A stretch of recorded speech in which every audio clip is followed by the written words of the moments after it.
누군가 여러분을 공격하고 욕하고 태클 거는 상황에 여러분들은 어떻게 대처하십니까? 감정적인 반응이 먼저 나옵니까? 아니면 그들과 똑같이 그들을 공격하고 욕하십니까? 아니면 정반대로 난 왜 이것밖에 안 되지 하면서 구석에서 울고 계십니까? 오늘 본문은 이러한 상황에서 여러분들이 어떻게 대처해야 하는지에 대한 전례를 보여주고 있습니다. 현대사회에서 자기 자존심을 높이는데 가장 많이 사용되는 방법은 안타깝게도 남을 깎아내리는 것이라고 생각이 듭니다. 하지만 그리스도인으로서 이러한 세상의 방법을 따라가는 것이 것에 대한 고민을 진지하게 해봐야 한다고 생각합니다. 그러려면 오늘 말씀을 더 잘 이해해야 하겠고, 그러려면 우선 말씀의 배경부터 알아야 하겠죠. 고린도전서 후서는 사도 바울이 고린도 교회에 보내는 서신, 즉 우리 시대로 하면 편지 되겠습니다. 고린도 교회는 바울이 이방인들에게 첫 선교를 시작한 고린도라는 지역에서 2년 동안 선교하여 세운 교회로 성도들이 특별히 많은 교회로 알려져 있습니다. 하지만 그런 고린도 교회에서는 음행, 다툼, 우상, 교리에 대한 잘못된 인식 등 여러 가지 문제들이 많이 나오게 되는데 오늘 말씀에 나온 문제는 바로 고린도 교회를 세운 바울에 대한 여러 교인들이 비방하고 욕하는 교회 내에서의 다툼에 대한 문제라고 볼 수 있겠습니다. 고린도 교회 성도들이 바울을 왜 비난하고 욕했는지는 정확히는 알 수 없겠습니다만 어떤 해설자들은 교회를 세운 바울을 비난함으로 바울의 위신을 떨어뜨려 교회를 바로 서지 못하게 하려는 이단이나 다른 종교의 공격이었다라고 생각하는 사람도 있고, 더러 어떤 해설자들은 몇몇 고린도 교회 사람들이 바울의 위신을 떨어뜨리고 자신을 높여 교회를 자기 것으로 만들고 접수하려 이끌어 가려고 했다라고 생각하는 사람들도 더러 있습니다. 원인이 어떻게 되었든 바울은 비난과 욕, 심지어 인신공격까지 받았고 바울이 이에 대해 대처하는 모습이 바로 오늘 본문의 말씀인 것이죠. 하지만 참 안타깝게도 어렵게도 성경은 우리를 대적하는 사람들마저도 섬기라고 항상 말하고 있습니다. 심지어 내 오른뺨을 맞으면 내 왼뺨을 돌려주라고도 하고 있죠. 이러한 교리는 세상 어느 종교에서도 찾아볼 수 없는 가르침입니다. 요즘 유럽을 장악하기 시작한 극단 이슬람주의 사람들 때문에 유럽인들이 많은 골머리를 앓고 있습니다만 이슬람과 같은 종교는 자신을 대적하는 자들에게 자비 없는 보복을 하라고 가르치고 그러한 가르침을 맹신하며 따르는 모습을 유럽 국가 내에서도 보여주고 있어 수많은 유럽 국가와 사회들이 지금 힘들어하고 있습니다. 그렇다면 왜 성경에서 나오는 바울은 오히려 자신을 위한 변론을 하고 있고 우리가 그 모습을 배우라고 하고 있는 걸까요? 왜 이런 상황에서는 우리를 대적하는 사람들에게 소위 말해 져주면 안 되는 걸까요? 본문의 말씀에 나온 상황의 경우엔 진리와 복음이 달려있는 경우이기 때문에 그렇습니다. 다른 모든 일에는 우리를 대적하는 사람들마저 예수님께서 보여주신 모습 그대로 섬겨야 하겠지만 진리와 복음을 변호하고 바로 잡아줘야 하는 상황에서는 혼신의 힘을 다해 막아야 한다는 것입니다. 본문은 말씀에서 바울은 자신을 변호함으로써 고린도 교회가 분열되는 것을 막으려고 하는 것이었습니다. 자신이 고린도 교회인들 앞에서 조금이라도 신앙적으로 부도덕하다는 모습을 보이게 되면 교인들과의 신뢰가 무너져 교회는 큰 혼돈에 빠지게 되겠죠. 이렇게 교회의 지도자 격의 인물이 교인들의 논란의 중심에 서게 되면 주로 교회는 반으로 갈라져 대립하다가 큰 수의 교인들이 교회를 떠남으로 마무리되곤 합니다. 바울은 이것을 막기 위해 자신을 변호할 필요가 있었던 것이죠. 진리와 복음을 위한 충분한 명분이 있었습니다. 그렇다면 진리와 복음을 위한 변론은 어떻게 해야 하는 것일까요? 첫 번째로 감정적이거나 상대를 비난해서는 안 되겠습니다. 본문 말씀 내내 바울이 자신을 비난한 사람들처럼 그 사람들을 비난하지 않았죠. 그들의 수준으로 허락하지 않았다는 말이에요. 그리고 말씀 내내 바울은 격양된 표현을 쓴 적이 없습니다. 거의 자신에 대한 이야기를 쓰는 것이 아니라 마치 다른 사람의 이야기를 쓰는 것처럼 느껴질 정도로 말이죠. 비난하고 감정적이게 말할 필요가 없습니다. 바울이 어떻게 이렇게까지 자신의 감정을 지금 상황에서 분리시킬 수 있었냐라고 궁금해하신다면 바울은 아까 말했듯이 자신의 상한 자존심을 방어하기 위해 노력하는 것이 아니라 진리와 복음과 고린도 교회의 분단을 막기 위해 변론하는 것이기 때문입니다. 예수님과 복음 전하는 사명을 위해 죽음까지 마다하지 않게 된 바울은 이제 자신의 자존심 정도야 쉽게 내려놓을 수 있게 된 것이죠. 우리는 여기서 배워야 할 점이 있습니다. 혹시 내가 아직도 남들의 말에 쉽게 상처를 받는다거나 나를 향한 남들의 평가에 내가 쉽게 영향을 받고 있다면 이제는 내 자존심, 내 욕구, 이 모든 것들을 내려놓아야 한다는 신호가 되겠습니다. 아직도 내가 내 인생을 내 주관대로 해보겠다는 마인드가 자리 잡고 있다는 뜻이죠. 내가 내 모든 것을 내려놓고 오직 주님께서 주신 사명만을 안고 복음만을 안고 살아간다면 나에게 어떠한 욕과 평가와 비난이 오든 더 이상 신경 쓸 일이 아니게 된다는 말입니다.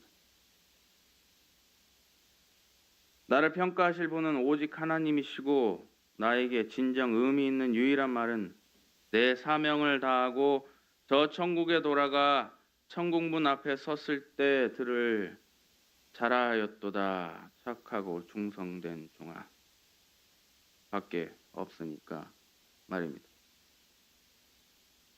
바울은 이미 예수님과 복음에 매달린 자로서 자신의 부족함을 포함한 모든 것들을 내려놓은 상태이기 때문에 10절에 나와 있는 것처럼 편지들만 보면 바울은 힘있고 무게감이 있지만 실제로는 힘도 없고 말이 어눌해서 시원시원하지도 않던데와 같은 자신에 대한 인신공격쯤은 가볍게 넘길 수 있었던 것이었습니다.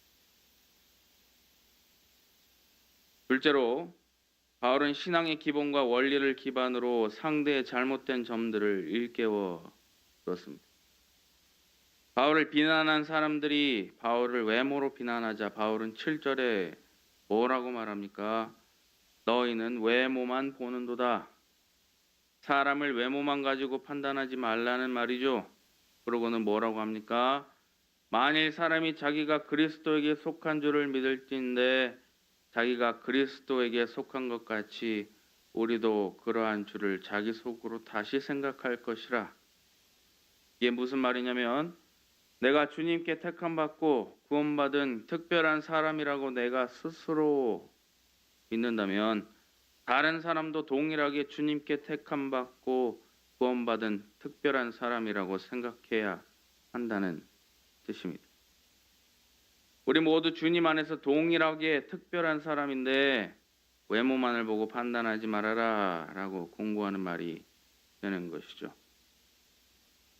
8절에서도 바울은 이어서 말합니다. 하나님께서 주신 권세는 다른 사람들을 무너뜨리려고 하신 것이 아니요 세우려고 하신 것이니 우리가 남들보다 부각되는 면모가 있다면 그건 하나님께서 주신 은혜이자 권세입니다. 이 권세는 다른 사람을 무너뜨리며 나를 높이고 내가 제일 중요한 사람인 것처럼 보이게 하는데 쓰지 말고 다른 사람들을 세워주고 높여주라고 하나님께서 주신 권세다라고 말하고 있는 것이 되겠습니다. 그런 의미에서 바울이 고린도 교회에 편지를 쓰는 것은 고린도 교회의 사람들을 무너뜨리려는 의도가 아니라 하나님 안에서 세워주고 바로 서게 해주려고 한다는 의도라는 것을 구절에 해명하고 있는 것입니다. 바울은 더 나아가 신앙인이 지녀야 할 태도를 기반으로 자신을 비방하는 사람들의 잘못된 점들을 일깨워 줍니다. 12절에 바울은 자기 스스로를 칭찬하는 자들을 자기로서 자기를 헤아리고 자기로서 자기를 비교하니 지혜가 없도다 라고 말하며 이들은 우리들의 비교 대상도 되지 못하는 사람들이다 라고 말하고 있습니다. 이게 무슨 뜻이냐면 본문에서 바울을 비난하는 사람들도 그렇고 요즘 시대에 자기 잘난 맛에 사는 사람들의 공통점을 보자면 자기 자신을 높이려고 자기 스스로가 세운 기준에 따라 자신은 잘나고 높은 사람이라고 생각하는 사람들이 되겠습니다. 이 사람들이 자신 스스로가 높은 사람이라고 생각하니까 다른 사람들을 깔보고 비난하기 시작한다는 것이죠. 그래서 바울도 이러한 비난의 대상이 된 것이겠고요. 우리를 힘들게 하는 사람들이 하는 말들을 들어보면 기본적으로 그 사람들은 잘나고 높은 사람이라서 우리를 비난해도 되고 함부로 대해도 된다는 권위의식에 담겨 있습니다. 그런데 바울은 12절에서 이러한 사람들을 어떠한 사람들이라고 말하고 있습니까? 지혜가 없는 자들이라고 말합니다. 지혜 없는 자들의 말들은 사람들이 따르질 않습니다. 제 아무리 우리를 비난하는 말을 한다 해도 우리가 걱정할 필요가 없다는 뜻이에요. 13절 이후로부터 17절까지는 바울이 분수 이상의 자랑을 하면 안 된다고 하고 있습니다.